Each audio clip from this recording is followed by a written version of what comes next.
بسم الله الرحمن الرحيم والحمد لله رب العالمين والصلاة والسلام على أشرف الأنبياء والمرسلين نبينا محمد وعلى آله وصحبه أجمعين. أما بعد فقال الله تبارك وتعالى تالله لقد آثرك الله علينا وإن كنا لخاطئين. ثم أما بعد فإن أصدق الحديث كتاب الله وخير الهدي هدي محمد صلى الله عليه وسلم وشر الأمور محدثاتها وكل محدثة بدعة وكل بدعة ضلالة وفي رواية وكل ضلالة في النار. تو عباس امان میں لے گئے ابو سفیان کو، اپنے ٹینٹ میں رکھے، اس کے بعد دوسرے دن نبی صلی اللہ علیہ وسلم کے پاس لے کر آئے.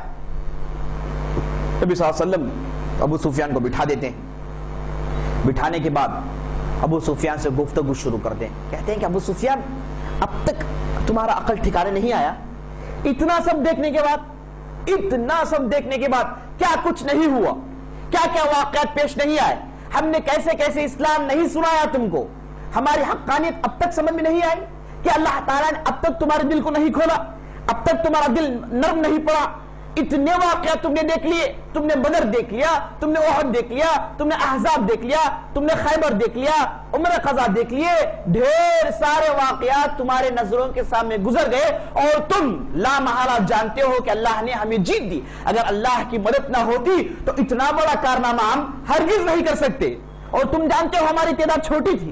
اللہ کی مسلسل مدد ہمارے پاس آ رہی ہے. ابو سفیان اب بھی موقع ہے، تم دل کھولو اور مسلمان ہو جاؤ. آپ صلی اللہ علیہ وسلم کہہ رہے ہیں، ابو سفیان ادھر. آپ صلی اللہ علیہ وسلم کہتے ہیں کہ آپ کریم ہیں. آپ صلی اللہ علیہ وسلم کی تعریف کرتے ہیں، کہتے ہیں کہ آپ کریم ہیں، آپ نیک آدمی ہیں، اچھے اخلاق والے ہیں، آپ بہت اچھے آدمی ہیں. گویا کہ اپنے سر کو بچانے کے لیے کچھ نہ کچھ کہہ رہے ہیں اور آپ صلی اللہ علیہ وسلم سے بہترین بات چیت کر رہے ہیں. آپ صلی اللہ علیہ وسلم کے دل کو مولنا چاہتے ہیں، بہت کوشش کر رہے ہیں. اور آپ صلی اللہ علیہ وسلم ایک طرف سے یہ زور دے رہے ہیں کہ اب تو سوچ لو، اب تو سوچ لو. ابھی سمجھ میں نہیں ہے بات، ابھی لا الہ الا اللہ پر تم نے غور نہیں کیا، ابھی توحید دل میں نہیں اتری. آپ صلی اللہ علیہ وسلم زور دے رہے ہیں. اور اس کے بعد نبی صلی اللہ علیہ وسلم نے کہا کہ ابھی بھی تمہارے دل میں شک ہے؟ ابھی بھی تمہارے دل میں شک ہے؟ تو ابو سفیان نے کہا کہ ہاں محمد صلی اللہ علیہ وسلم، میرے دل میں تھوڑا ابھی بھی شک ہے. پھر عباس ٹھہرے تھے، بولے جی لاؤ جی اسلام. پھر دھکا مارے، زور دی، بول اسلام قبول. کیا ابھی کیا شک ہے؟ ابھی کون سا شک ہے تم کو؟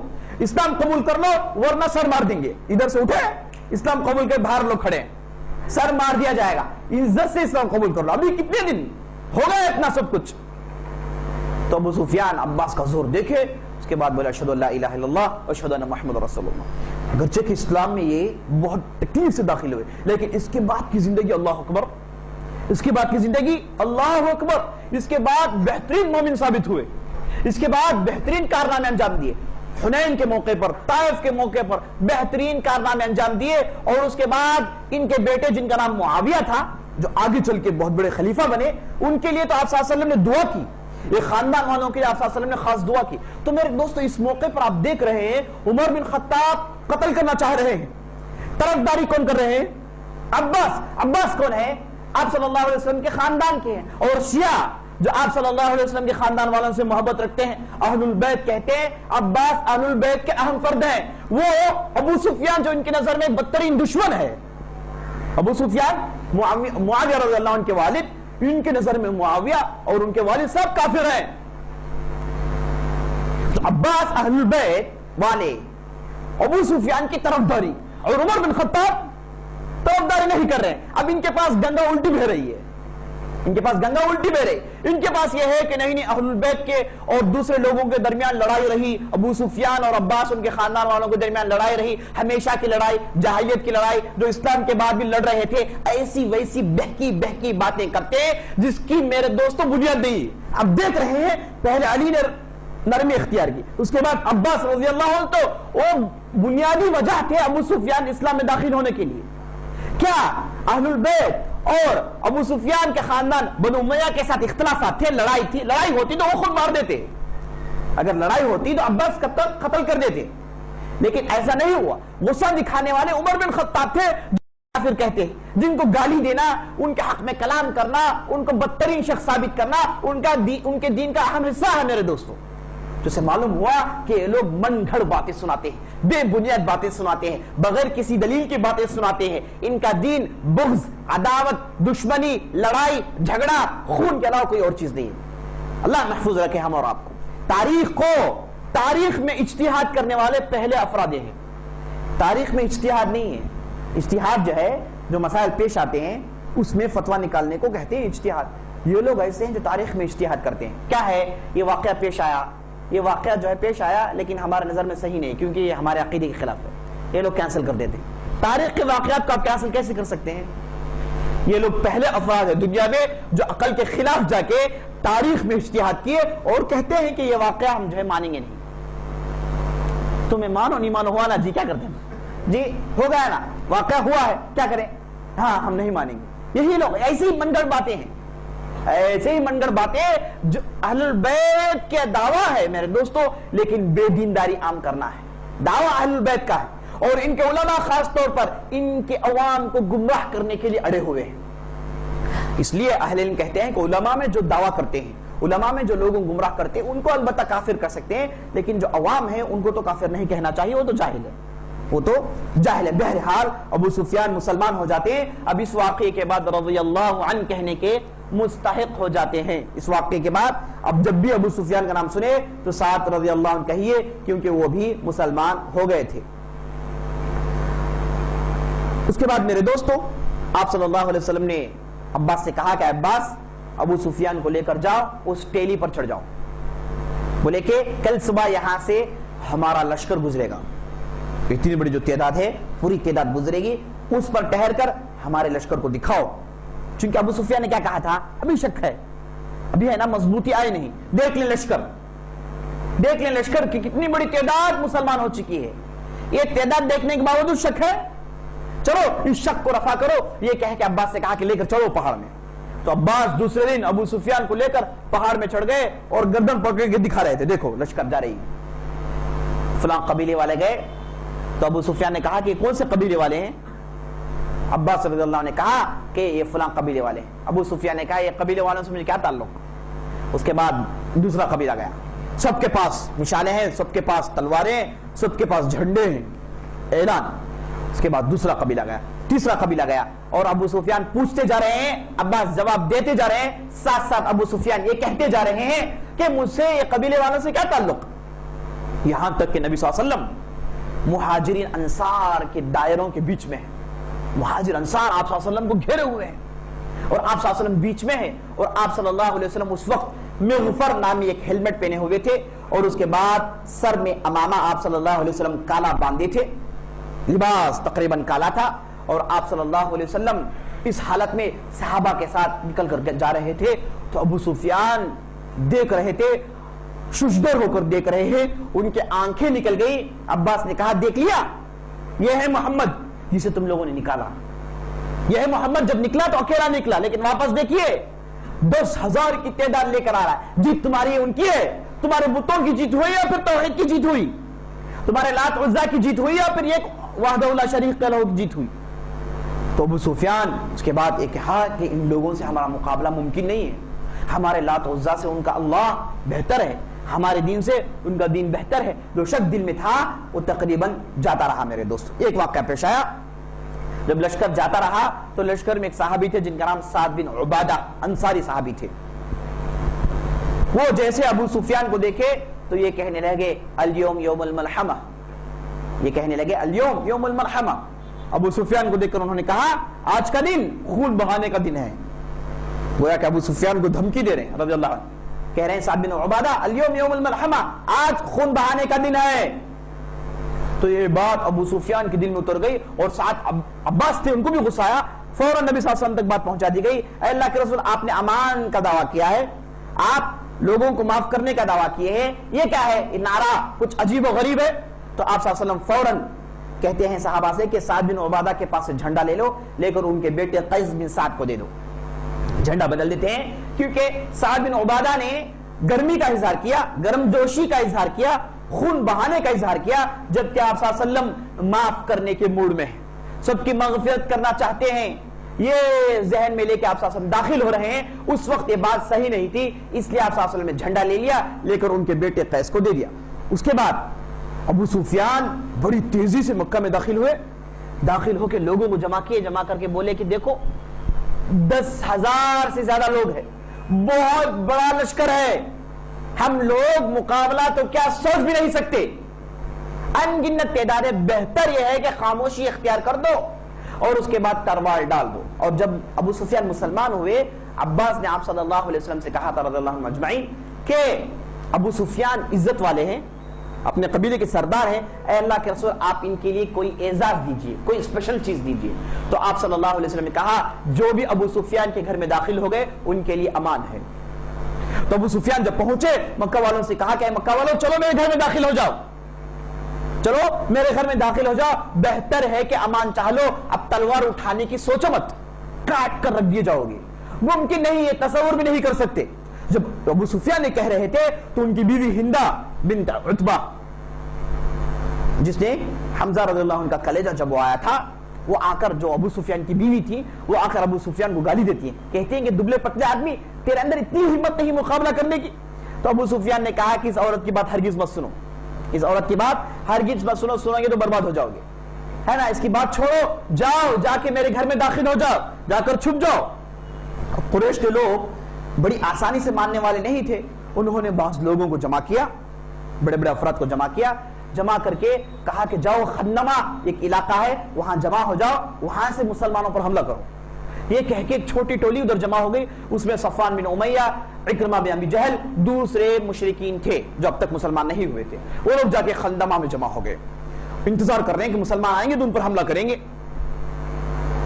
اس کے بعد آپ صلی اللہ علیہ وسلم آگے بڑھے, آپ صلی اللہ علیہ وسلم ذو طوا کے نام کے ایک علاقے میں پہنچے جو مکے سے بالکل قریب علاقہ ہے. وہاں پر پہنچ کے سب سے پہلے خالد بن ولید کو بلاتے ہیں, بلا کر کہتے ہیں کہ لو جھنڈا اپنے سارے افراد کو لے کر جاؤ, تم مکے کے نچلے حصے میں داخل ہو, مکے کے ساؤتھ میں داخل ہو, مکہ کیونکہ پہاڑی علاقہ ہے پورا, نچلے حصے میں داخل ہو کے فلان جگہ آ کے میرا انتظار کرنا.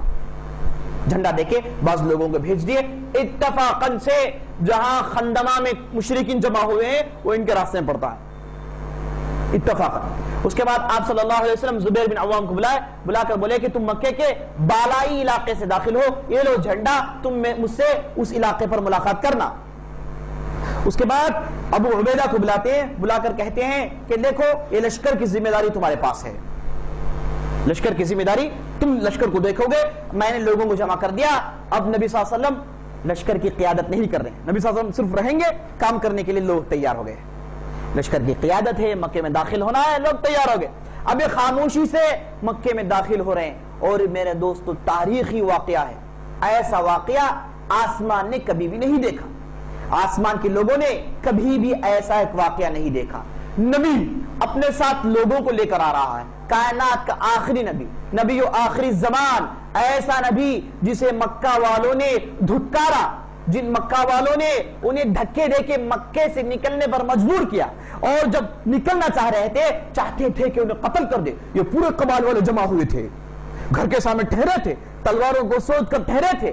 اللہ نے ان کی حفاظت کی اور مسلسل کوشش کرتے رہے. جب مکہ سے چلے گئے اس کے باوجود ان کے تعلق سے خاموش نہیں رہے, لوگوں کو ورغلائے, فتنہ ڈالنے کی کوشش کی, مسلمانوں کو نیست و نابود کرنے کی ہر ممکن کوشش کی, اور مسلمانوں کو تکلیف دینے کی ہر ممکن کوشش کی. لڑائیاں لڑی, مسلمان میں سے جو بھی مکہ آ جائے ان کے ساتھ ظلم کرتے, اور مکے میں جو بھی مسلمان بچے کچھ رہ گئے ان پر یہ لوگ مصائب و آلام کے پہاڑ توڑتے. غریبوں مسکینوں کے ساتھ انہوں نے کیا کیا نہیں سلوک کیا. مجبور ہو کر ابیسینیا گئے, پھر مجبور ہو کر پھر ابیسینیا گئے, پھر آپ صلی اللہ علیہ وسلم ان لوگوں سے مایوس ہو کے طائف گئے, اور اس کے بعد ان کے چچا جو مسلمان ہونے والے تھے ان کو انہوں نے کفر پر مروایا. کیا کیا نہیں کیا ان لوگوں نے, اور پورے کے پورے افراد کھڑے ہوئے ہیں. بعض لوگ جو قتل کر دیے گئے, ورنہ بہت بڑی تعداد ظالمین کی کھڑی ہوئی ہے. اور آپ صلی اللہ علیہ وسلم تاریخی واقعہ ہے, داخل ہو رہے ہیں, اور آپ صلی اللہ علیہ وسلم استغفار پڑھ رہے ہیں. اور اس کے بعد عاجزی, انکساری کی وجہ سے آپ صلی اللہ علیہ وسلم جھکے ہوئے, بالکل جھک گئے, یہاں تک کہ آپ صلی اللہ علیہ وسلم کی داڑھی ان کے سواری کے پیٹ پر لگ رہی تھی. عاجزی, انکساری بادشاہوں کے معنی نہیں ہے کہ بادشاہ کسی بستی میں داخل ہو جائے, فتح یاب ہو کے بستی میں داخل ہو تو اندھا دھند ظلم کرتے ہیں, میرے دوستو کسی بھی لشکر کا کسی بھی بستی میں داخل ہونا جیت کر اس بستی والوں کے ساتھ ایسا حشر ہوتا ہے، ایسا حشر ہوتا ہے، انسانیت سر پیٹ کر رہ جاتی ہے، انسانیت کا زندہ جنازہ نکال دیتے ہیں۔ گئے عورتوں کے ساتھ عصمت فروشی، بچوں کو ٹارگٹ کیا جاتا ہے، اور اس کے بعد جو بھی نظر میں آئے یہ سولجرز ان کی جو ہے چتڑی بوٹی کر دیتے ہیں، یعنی ظلم حد تک پہنچ جاتا ہے اگر لشکر جیت کر بستی میں داخل ہو۔ لیکن نبی صلی اللہ علیہ وسلم اتنا ظلم ہونے کے بعد بستی میں داخل ہو رہے ہیں، فتح یاب ہو کے داخل ہو رہے ہیں، اور آپ صلی اللہ علیہ وسلم کے چہرے میں آنکھوں میں آنسو ہیں اور چہرہ جھکا ہوا ہے، اللہ کی بڑائی بیان کر رہے ہیں، اللہ کی بڑائی بیان کر رہے ہیں، توحید کا اقرار کر رہے ہیں۔ یہ عجیب و غریب منظر میرے دوست، عجیب و غریب منظر، یہ منظر بعض کتابوں میں پہلے والے انبیاء نے ذکر کیا ہے۔ ایک نبی آئے گا، وہ بستی میں داخل ہوگا، اس کے ساتھ 10,000 لوگ ہوں گے، 10,000 لوگوں کا بھی ذکر ہے میرے دوست، ان کی تعداد لے کے وہ بستی میں داخل ہوگا، یہ نبی آخر الزمان ہوگا۔ نبی آخر الزمان کے لیے یہی علامت ہے، دوسروں کی کتابوں میں بات موجود ہے، یہودی اور عیسائی یہ جانتے ہیں کہ نبی آخر الزمان اپنی بستی میں جیت کر داخل ہوگا، اللہ تعالیٰ اسے جیت دے گا۔ اور نبی صلی اللہ علیہ وسلم میرے دوستوں مکے میں 15 سال، یہ 8 سال، یعنی 21 سال میں جو کام کیے، پورا عرب مسلمان ہے تقریباً، اور اس کے بعد مکہ کو فتح کیے، اللہ اکبر، مکہ کو فتح کیے۔ یہ ایسی چیز ہے جسے آدمی تصور کرے تو جسم کے رونگٹے کھڑے ہو جاتے کہ معمولی آدمی کو نکالا گیا، واپس آ رہا ہے 10,000 آدمیوں کو لے کے، یہ بہت بڑی چیز تھی میرے دوستو۔ لیکن آپ صلی اللہ علیہ وسلم کے چہرے میں بادشاہوں جیسا جلال نہیں ہے، بادشاہوں جیسا روب و دبدبا نہیں ہے، بلکہ چہرہ عاجزی انکساری کے ساتھ ہے، آنکھوں سے آنسو جاری ہے، داڑھی پیٹ کو لگ رہی ہے۔ ایسی صورت میں آپ صلی اللہ علیہ وسلم داخل ہو رہے ہیں، مکے میں داخل ہو رہے ہیں۔ تاریخی واقعہ ہے، جہاں خالد بن ولید داخل ہوئے، راستے میں خندمہ پڑتا ہے جہاں پر یہ قریشی اوباش جمع تھے۔ جیسے مسلمان کو دیکھے ان لوگوں نے پرانے مسلمان سمجھ لیے، اچانک ٹوٹ پڑے، جیسے ٹوٹ پڑے 12 لوگ قتل، حملہ کیا 12 لوگ قتل، بولے کہ بھائی مسئلہ ہے جی، حملے کی سوچے 12 لوگ مر کے پڑے ہیں، اب آگے چڑھ کے حملہ کریں گے تو کوئی بچے گا نہیں، خاموشی سے وہ لوگ دم دبا کے بھگ کر پورے اتر کے نیچے آگے، خالد بن ولید کے لیے راستے چھوڑ دیے۔ خالد بن ولید آگے بڑھے، نیچے کے علاقے میں داخل ہوئے، آپ صلی اللہ علیہ وسلم جہاں کہا وہاں پر پہنچ کے جھنڈا گاڑ دیے، یعنی اعلان ہے کہ مکہ اب مسلمانوں کا ہے۔ اس کے بعد زبیر بن عوام جا رہے ہیں، سوچ رہے ہیں کہ کوئی آ جائے، کم از کم کچھ ہو جائے، لیکن کوئی نہیں آیا سامنے۔ آخر داخل ہوئے، جہاں علاقہ تھا وہاں پر پہنچ کے پھر وہاں پر جھنڈا گاڑ دیے۔ اس کے بعد ابو عبیدہ بن جراح قیادت لے کے مکے میں داخل ہو رہے ہیں۔ مکے والوں کے اندر عجیب و غریب گھبراہٹ ہے، کپ کپی تاری ہو گئی، وہ لوگ لرز رہے ہیں، عورتیں پریشان ہیں، بچے پریشان ہیں، لیکن ان کے دل میں امید ہے کہ محمد بہت اچھا آدمی ہے صلی اللہ علیہ وسلم، یہ آدمی بہت اچھا آدمی ہے، اس آدمی سے بہترین معاملات کی امید ہے، توقع یہ ہے کہ آدمی بہترین معاملات کرے گا، یہ بادشاہوں کا سلوک نہیں کرے گا۔ لیکن پھر ان کے گناہ یاد آ رہے ہیں، انہوں نے کیا کچھ نہیں کیا، ان کے چچا کے کلیجے کو چبوائے، مسلمان جو مر کر پڑے ہوئے تھے بدر کے میدان میں، احد کے میدان میں، انہوں نے مسلح کیا، کیا کیا نہیں کیا، بدترین سلوک کیا، وہ بدترین سلوک ان کے ذہن میں آ رہا ہے، اور ساتھ ساتھ نبی صلی اللہ علیہ وسلم کا کرم، ان کا جود و سخا، ان کی معافی اور ان کا استغفار کرنا وہ بھی ذہن میں آ رہا ہے۔ یہ ملے جھلے جذبات ہیں، یہ کشمکش میں ہے کہ ان کے ساتھ کیا ہوگا نہیں معلوم۔ تو قریش کے سردار پورے آس پاس جمع ہوں گے، آپ صلی اللہ علیہ وسلم سیدھے مکے میں داخل ہوئے تو سیدھے کعبے میں آئے، سیدھے کعبے میں آئے۔ اب کعبہ مسلمانوں کا ہے، اب کعبہ مسلمانوں کا ہے، مسلمانوں کا ہو گیا اب کعبہ۔ نبی صلی اللہ علیہ وسلم داخل ہوئے، سیدھے کعبے کے پاس گئے، حجر اسود کو چومے اور طواف کیے، اور طواف آپ صلی اللہ علیہ وسلم اونٹنی پر بیٹھ کر کیے، اور پورے قریش چیختے چلاتے بلبلاتے ایک طرف جمع ہے، دیکھ رہے ہیں کہ مسلمان کیا کر رہے ہیں۔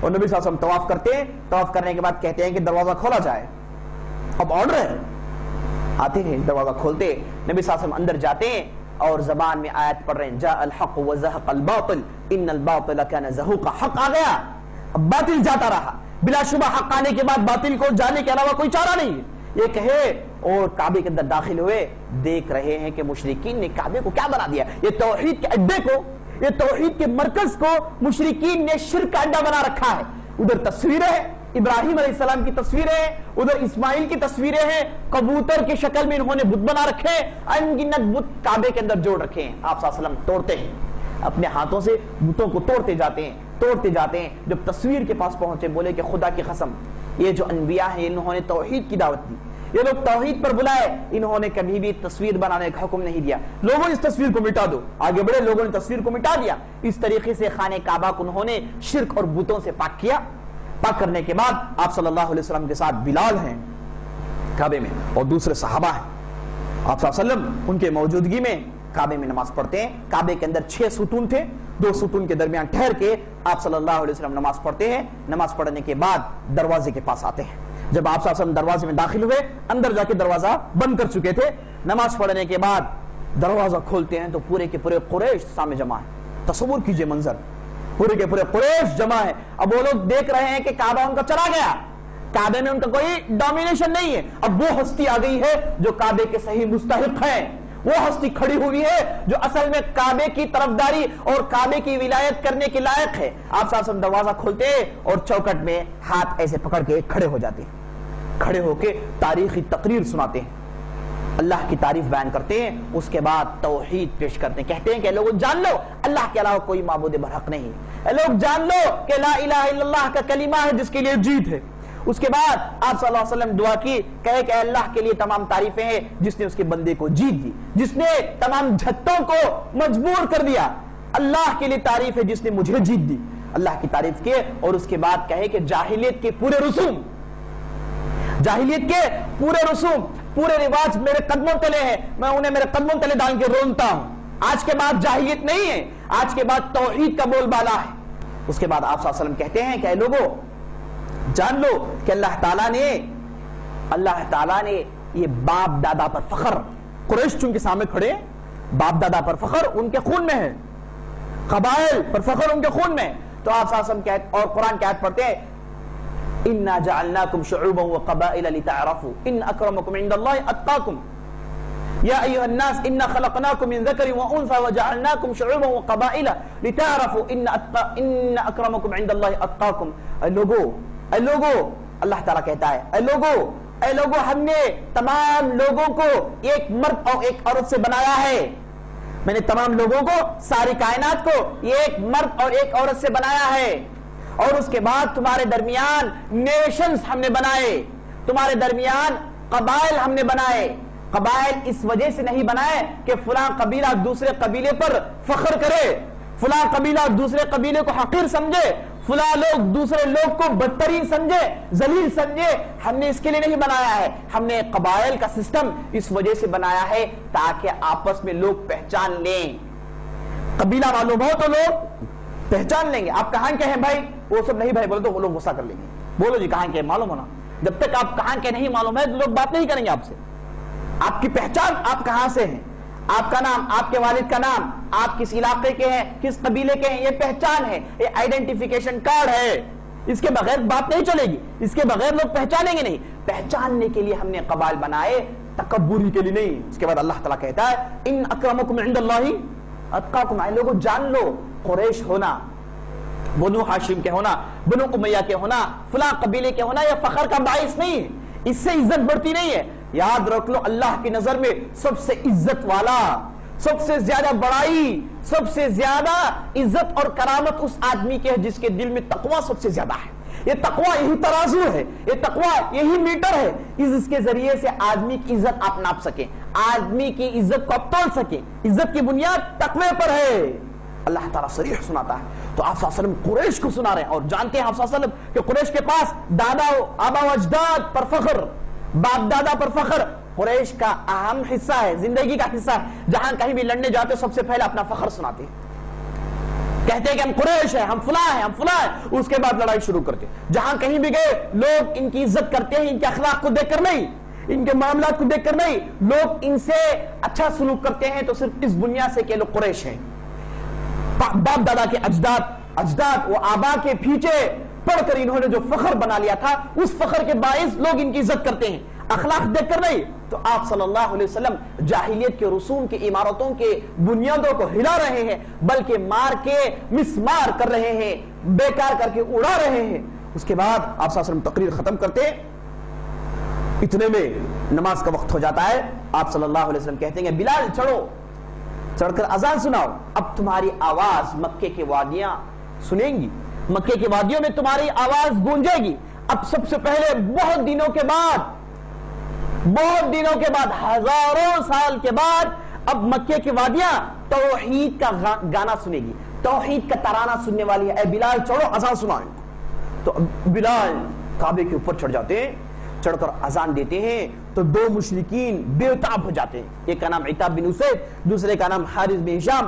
دونوں اتنے بے تاب ہوتے ہیں کہتے ہیں کہ اگر میرے والد اسید ہوتے، دوسرا کہتا میرے والد ہشام ہوتے تو یہ صرف آواز سن کے مر جاتے. یہ آواز سن کے مر جاتے. وہ ہرگز اس چیز کو پسند نہیں کرتے. اب ساتھ ان کے ابو سفیان بھی ٹھہرے ہیں. ابو سفیان کہتے ہیں کہ تم جو کہنا چاہے کہہ دو، میں اگر کہوں گا تو خبر ان کو پہنچ جائے گی. میں کچھ کہوں گا تو سامنے جو صاحب ہے ان کو خبر پہنچ جائے گی، بہتر یہ ہے کہ میں خاموش رہتا ہوں. اس کے بعد آپ صلی اللہ علیہ وسلم آتے ہیں، ان دونوں سے کہتے ہیں کہ تم دونوں نے یہ کہا ہے، یاد رکھو یہ خبر مجھے پہنچ گئی ہے. یہ کہنا تھا دونوں اشہد اللہ الہ الا اللہ وان محمد رسول اللہ کہہ کے دونوں مسلمان ہو جاتے. اس کے بعد قریش سے آپ پوچھتے ہیں اللہ کے رسول تم لوگ مجھ سے کس چیز کا توقع رکھتے ہو؟ تم کو معلوم ہے تمہارے غلطیاں، تمہارے کرائمز معلوم ہے، تم میں کیا نہیں کیا، تم میں حج اڑانے والے تھے، تم میں کیا نہیں کیا، ہر چیز، ہر ممکن ظلم جو ہے تم نے کر دیا. اب تم لوگ مجھ سے کیا تصور رکھتے ہو، کیا توقع رکھتے ہو کہ میں تم سے کیا سلوک کروں گا؟ سو آپ کہتے ہیں کہ کریم ابن کریم، آپ کریم ہیں، آپ رحم دل ہیں، آپ رحم دل کے بندے ہیں، بیٹے آپ کے ساتھ ہم بہترین سلوک کی امید رکھتے ہیں. تو نبی صلی اللہ علیہ وسلم کہتے ہیں کہ لا تثریب علیکم اليوم، لا تثریب علیکم اليوم یغفر اللہ لکم وهو خیر الراحمین. جیسے یوسف علیہ السلام نے اپنے بھائیوں کو دیکھ کر کہا تھا، ان کے بھائی جب آخری جمع ہوئے تو یوسف علیہ السلام نے سب کو معاف کر دیا. انبیاء ایسے ہوتے ہیں، بدلہ لیتے نہیں ہیں، ان کے پاس ذاتی بدلہ لینا ممکن نہیں ہے. آپ صلی اللہ علیہ وسلم نے پوری زندگی میں ذاتی بدلہ نہیں لیے ہیں. کئی سے کیسے ظلم ان پر کیے گئے، لیکن کبھی بھی کسی بھی فرد سے ذاتی ظلم نہیں لیے ہیں. ذاتی ظلم لیتے تو سب سے پہلے عبداللہ بن ابی کو مار دیتے سب سے پہلے، اور دوسرے ظالمین تھے ان کو کب کا آپ صلی اللہ علیہ وسلم ختم کر دیتے. ذاتی دشمنی، ذاتی انتقام لینا شخصیت نبوی کے خلاف ہے. انبیاء ذاتی دشمنی پر کسی سے بدلہ لیتے نہیں. تو یوسف علیہ السلام نے ان کے بھائیوں کے ساتھ جو کہا تھا، بالکل آپ صلی اللہ علیہ وسلم بھی وہی چیز سنا رہے ہیں. کہہ رہے ہیں کہ لا تثریب علیکم اليوم، تم پر آج کوئی ملامت نہیں ہے، تم پر کوئی ملامت، پورے غلطیاں بھول جاؤ، تم نے جو ظلم کیا، جو پریشانیاں دی، سب بھول جاؤ. اب تمہارے لیے یغفر اللہ لکم، اللہ تم کو معاف کرنے والا ہے، اللہ تم کو معاف کرنے والا ہے. وہو خیر الراحمین، وہ سب سے زیادہ رحم کرنے والا ہے، اس سے زیادہ کوئی رحم نہیں کرتا ہے. اللہ تم کو رحم کرے. آپ صلی اللہ علیہ وسلم کو اذهبوا انتم الطلقاء، اے لوگوں جاؤ، جہاں جانا چاہتے ہو جاؤ، تم لوگوں کو ہم نے چھوٹ دے دی ہے، تم کو ہم نے رہا کر دیا ہے. من دخل بیت ابی سفیان فهو آمن، اگر کوئی آدمی ابو سفیان کے گھر میں داخل ہو جائے وہ امن میں ہے. اگر کوئی آدمی مسجد الحرام میں داخل ہو جائے وہ آدمی امن میں ہے. اگر کوئی آدمی فلاں کے گھر میں داخل ہو جائے وہ آدمی کے لیے امن ہے. اگر کوئی اپنے گھر میں داخل ہو کے دروازہ بند کر لے اس کے لیے امن ہے، سب کے لیے امن ہے. آپ صلی اللہ علیہ وسلم سب کو معاف کرتے ہیں. مکہ والوں کو دیکھ کر آپ صلی اللہ علیہ وسلم معاف کر دیتے ہیں. یہ معافی سننا تھا، ایک بہت بڑی تعداد مسلمان ہو جاتی ہے، بہت بڑی تعداد مسلمان ہو جاتی ہے. اس کے بعد آپ صلی اللہ علیہ وسلم کعبے کی کنجیاں، کعبے کی جو چابیاں تھیں اسے لیتے ہیں، لے کر کہتے ہیں کہ اس کی ذمہ داری کس کو دوں. علی رضی اللہ عنہ آگے بڑھتے ہیں، کہتے ہیں اللہ کے رسول مجھے دے دو، میں اس کی ذمہ داری ادا کرتا ہوں. اس کے بعد پھر عباس آئے، بولے اللہ کے رسول میں اس کی بہترین ذمہ داری ادا کر سکتا ہوں، آپ لہٰذا مجھے چابیاں دے دیں. آپ صلی اللہ علیہ وسلم کہتے ہیں عثمان بن طلحہ کدھر ہے؟ عثمان بن طلحہ کدھر ہے؟ عثمان بن طلحہ وہ بنو شیبان کے وہ لوگ ہیں جو ہمیشہ سے کعبے کی کنجیاں اپنے پاس رکھتے ہیں. اور آپ صلی اللہ علیہ وسلم کے پاس عثمان بن طلحہ لائے جاتے ہیں. آپ صلی اللہ علیہ وسلم کنجیاں دیتے، کہتے ہیں کہ لے لو، ہمیشہ کے لیے لے لو، یہ کنجیاں لے لو، ہمیشہ کے لیے لے لو. تم لوگ ایک کعبے کے طرفدار ہو، ایک کعبے کے لیے جو بھی پیسے آتے ہیں اس میں سے تم لوگ خدمت کر کے جو بھی مناسب ہے تم کھا سکتے ہو، ہمیشہ کے لیے لے لو. ہمیشہ مطلب کیا ہے؟ آج تک بھی یہی قبیلے کے والوں کے پاس ہے، یہی قبیلے والوں کے پاس عثمان بن طلحہ کا جو قبیلہ ہے، یہی قبیلے والے آج تک بھی کنجیاں رکھیں اور قیامت تک انہی کے پاس ہوگا، یہی لوگ کنجیاں اپنے پاس رکھیں گے. تو عثمان بن طلحہ کو آپ صلی اللہ علیہ وسلم نے کنجیاں دے دی. اور اس کے بعد ہوا ہے اذان بلال دے رہے ہیں، اذان سننے کے بعد بہت سارے لوگ مسلمان ہو گئے، اس کے بعد نماز پڑھائی گئی، اس کے بعد آپ صلی اللہ علیہ وسلم اترے، سیدھے ام ہانی کے گھر چلے گئے۔ ام ہانی آپ صلی اللہ علیہ وسلم کی پھپھیری بہن تھی، علی بن ابی طالب کی بہن، ان کے گھر میں چلے گئے، چونکہ وہی رشتہ دار ہیں، ان کے گھروں کو ظالموں نے توڑ دیا، آپ صلی اللہ علیہ وسلم کے گھر جو تھے اور آپ صلی اللہ علیہ وسلم کی جو پراپرٹی تھی سب ظالموں نے لوٹ لیا، کچھ بھی نہیں تھا۔ تو سیدھے ام ہانی گھر جاتے ہیں، وہاں پر آپ صلی اللہ علیہ وسلم رہتے ہیں، جا کے آپ صلی اللہ علیہ وسلم 8 رکعت نماز پڑھتے ہیں، جیسے گھر میں داخل ہوئے وضو کیے 8 رکعت نماز پڑھتے ہیں۔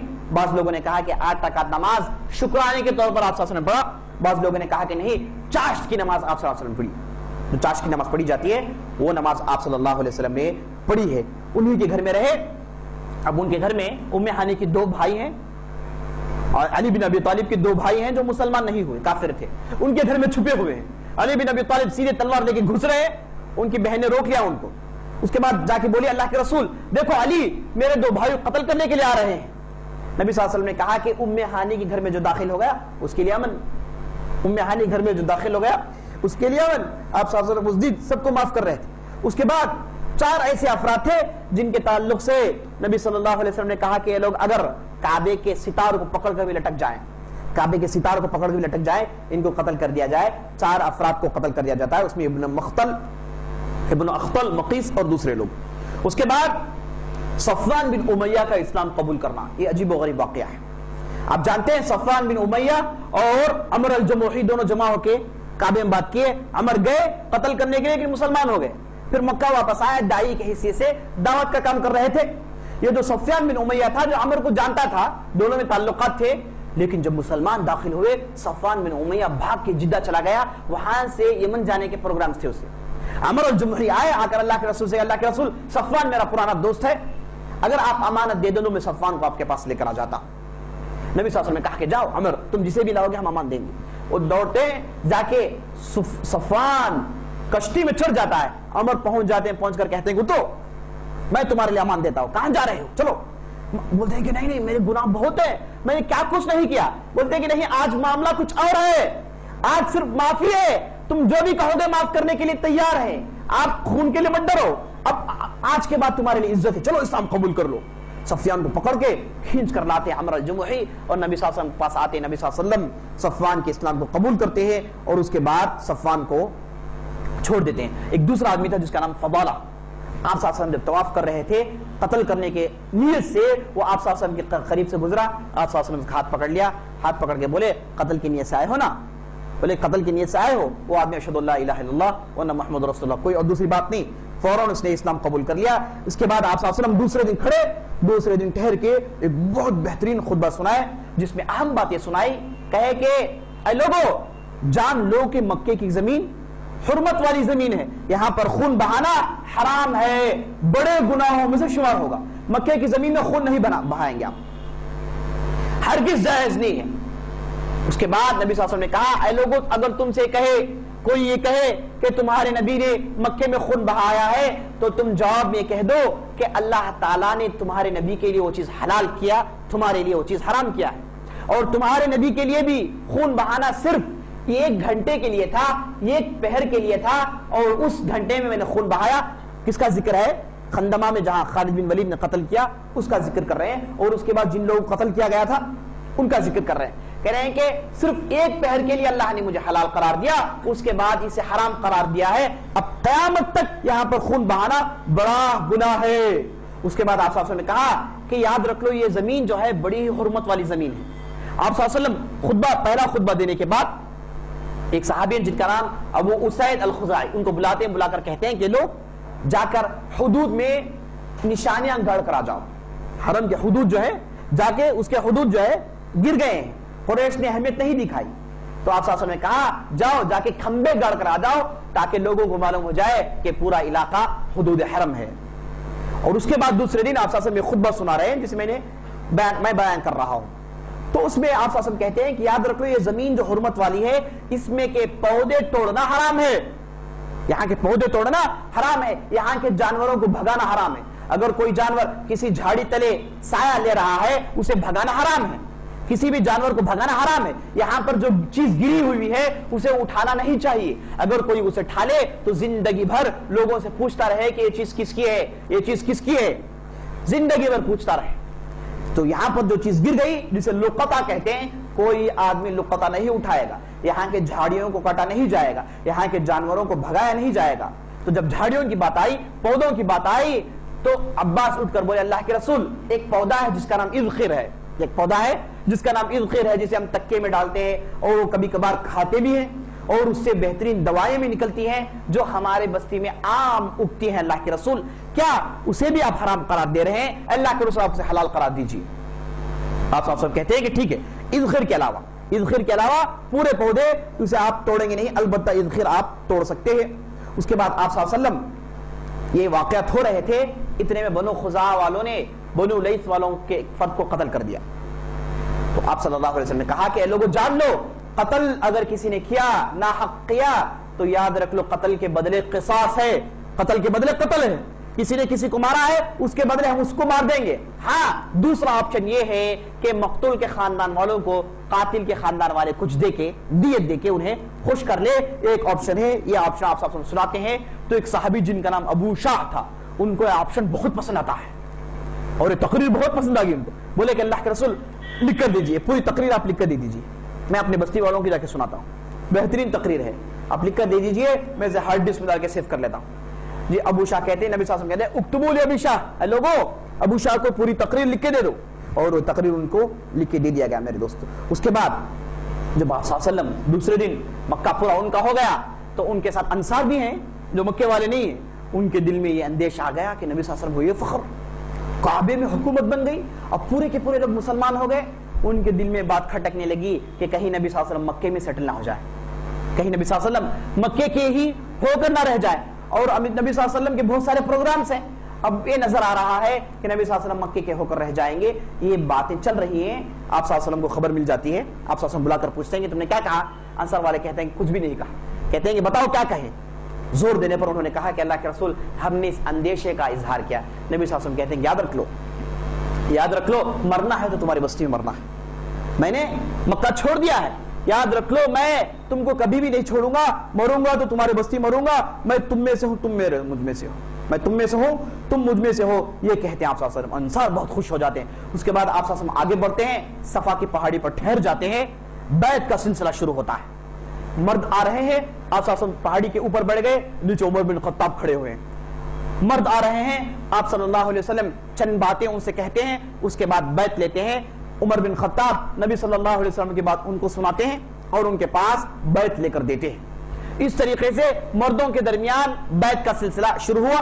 بیعت کیا بیعت ہے؟ آپ صلی اللہ علیہ وسلم کہتے ہیں کہ اے مردو تمہارے لیے بیعت یہ ہے کہ چاہے جو بھی ہو جاؤ تم میری نافرمانی نہیں کرو گے, حتی المقدور میری بات کو سنو گے, میری خلاف ورزی ہرگز نہیں کرو گے. یہ نبی صلی اللہ علیہ وسلم کہتے رہے. لوگ آگے بڑھے, کہے کہ اللہ کے رسول ہم آپ کی بات مانیں گے, آپ کی نافرمانی ہرگز ناقص نہیں کریں گے. یہ کہہ کے بیعت کرتے جا رہے تھے, یہاں تک کہ مردوں کا سلسلہ ختم ہو گیا, عورتیں آنا شروع ہو گئی.